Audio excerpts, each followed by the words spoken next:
kembali lagi di channel kami. Saya Gustina Rahmi. Saya Mirnawati. Pada kesempatan kali ini kami akan membahas tentang Q&A. Apa itu Q&A? Yaitu question and answer. Nah, pada kesempatan kemarin kami telah men-share pamflet tentang Q&A. Telah banyak pertanyaan yang dikirim kepada kami, tetapi kami akan memilih beberapa pertanyaan dan pertanyaan itu akan kami acak. Oke, baiklah, kami akan menjawab pertanyaan-pertanyaan kalian, yaitu dari yang pertama dari Dewi. Assalamualaikum. Pertanyaan untuk kalian berdua ya. Anda kuliah udah semester berapa dan jurusan kuliah Anda apa? Jawab, Tina. Saya kuliah di UNISI, Universitas Islam Indragiri, dari Prodi Manajemen Pendidikan Islam, udah semester 2. Ya, sama, saya juga seperti Gustina. Saya mengambil jurusan manajemen pendidikan Islam. Sebenarnya sih, kenapa saya tertarik dengan manajemen pendidikan Islam? Sebab dari manajemen tersebut, saya ingin mewujudkan cita-cita saya. Apa cita-cita saya? Yaitu menjadi seorang guru sekaligus kepala sekolah. Gitu. Ini ada pertanyaan lagi, Tin, dari Manto Klasik. Kapan nikah? Cowok idaman kalian seperti apa sih? Jawab, Tin. Oke, akan aku menjawabnya, yaitu yang pertama, kapan nikah? Insya Allah ya, kalau memang ada jodohnya mungkin habis kuliah. Kalau misalnya nggak kerja ya langsung gitu. Terus cowok idamannya ya, yang pertama ya harus bertanggung jawab dulu ya. Harus bertanggung jawab, terus sayang sama keluarga, sayang sama anak-anak juga. Pokoknya best lah. Wow, mantap pula. Kalau saya sih target menikah itu di usia 25 tahun. Kemudian cowok idamannya itu seperti apa? Kalau saya cowok idaman saya itu yang pertama itu soleh. Karena wanita melihat laki-laki itu yang pertama itu agamanya. Sebab wanita itu harus dibimbing, bukan membimbing. Lanjutin ke pertanyaan selanjutnya. Oke. Dari Amarian Bae. Assalamualaikum. Waalaikumsalam. Saya ingin bertanya, apa hukumnya makan mie gelas dalam mangkok? Apa hukumnya makan mie gelas dalam mangkok? Wah, nanyain hukum. Apa hukum makan mie gelas dalam mangkok? Wah, mentang-mentang mie gelas, emang harus makan pakai gelas ya? Boleh-boleh aja sih sebenarnya. Nggak harus pakai gelas. Misalnya sih nggak ada mangkok, misalnya nggak ada gelas di rumah, otomatis kan pakai yang ada, misalnya mangkok gitu, atau ke piring gitu. Tapi kalau menurut saya sih, kalau misalnya makannya pakai mangkok atau piring itu berubah namanya. Misalnya jadi mie mangkok, mie piring gitu. Mie piring. Mie piring ya berubah lah namanya gitu. Tapi kalau jawaban saya sih boleh-boleh aja. Kalau nggak ada tempat ya kayak mana mau makan ya kan? Iya, Ya. intinya makanya pakai tempat ya, jangan nggak pakai tempat gitu. Lanjut pertanyaan yang berapa ya ini? Oh. Ya udah langsung aja. Dari Firdaus Daus. Ih, abang saya ini. Wah, abangnya sendiri Pertanyaannya? nanyain. Apa bedanya teh es dan air putih? Ya beda lah, Bang. Jawab dong, adiknya jawab. Oke. Menurut saya sih perbedaan teh es sama air putih yaitu pertama, kalau air putih sih air biasa aja, kan ibaratnya tuh putih tawar gitu. Kalau misal teh es itu dia Ada tuh tehnya. adanya teh, terus ada esnya. Jadi berubah warna. Kalau Jadi misalnya air putih ada esnya, namanya es kosong. Lanjut. Lanjut. Ini ada lagi nih pertanyaan dari teman kita yaitu Siti Nurbaya. Assalamualaikum teman-teman yang cantik dan soleha. Masya Allah, waalaikumsalam. Ini saya ingin bertanya, kasih dong tips gimana kita belajar di sela-sela pandemi dan bagaimana cara mengatasi kemalasan yang hakiki ini apalagi kuliah daring. Terima kasih. Masya Allah, pertanyaan yang luar biasa. Bagaimana sih tips supaya semangat dalam belajar pada saat pandemi sekarang ini?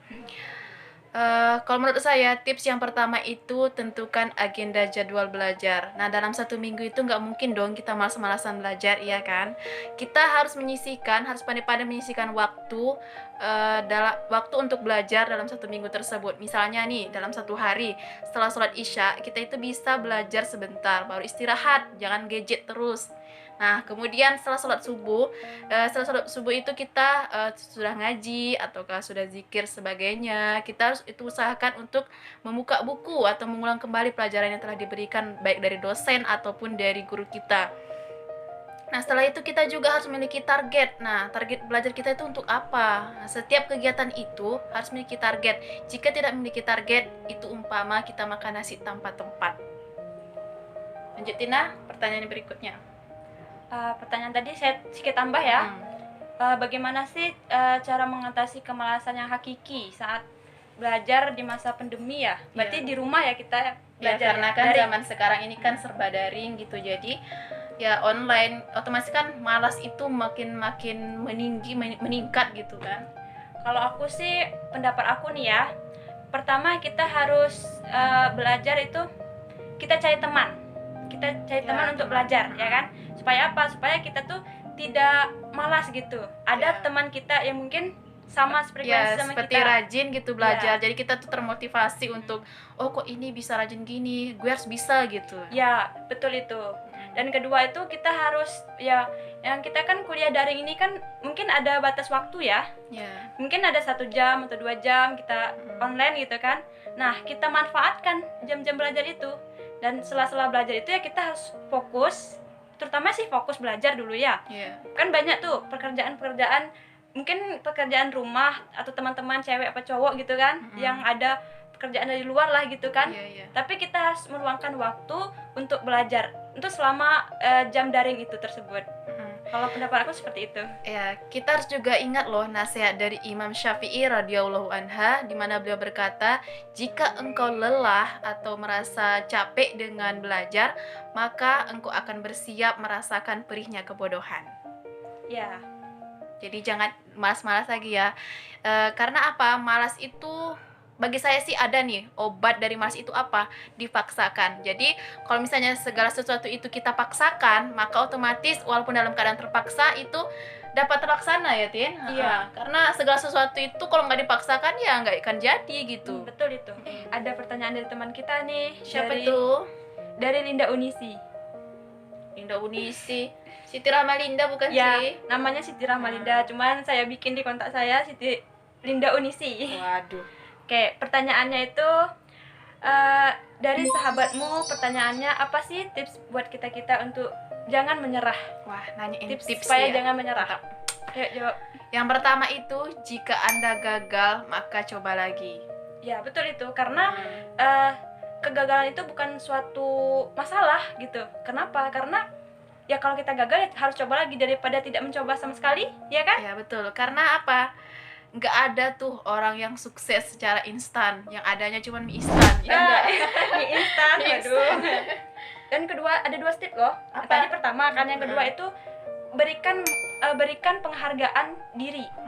Penghargaan diri sendiri gitu. Nah, contohnya gimana sih? Contohnya ya menurut aku sih kita tuh harus memberikan sesuatu untuk diri kita sendiri supaya kita semangat belajar, semangat untuk menjalankan hal-hal yang positif gitu. Ya kan? Intinya tuh kita harus bangga kepada diri Ya, kita. betul. Kita boleh sombong. Ya, kita harus sombong, tapi sombongnya jangan ke orang lain, harus pada diri sendiri. Weh, gue bisa nih, gue bangga gini-gini. Oh, mantap kan? Ya, itu sih jawaban kami, ya kan?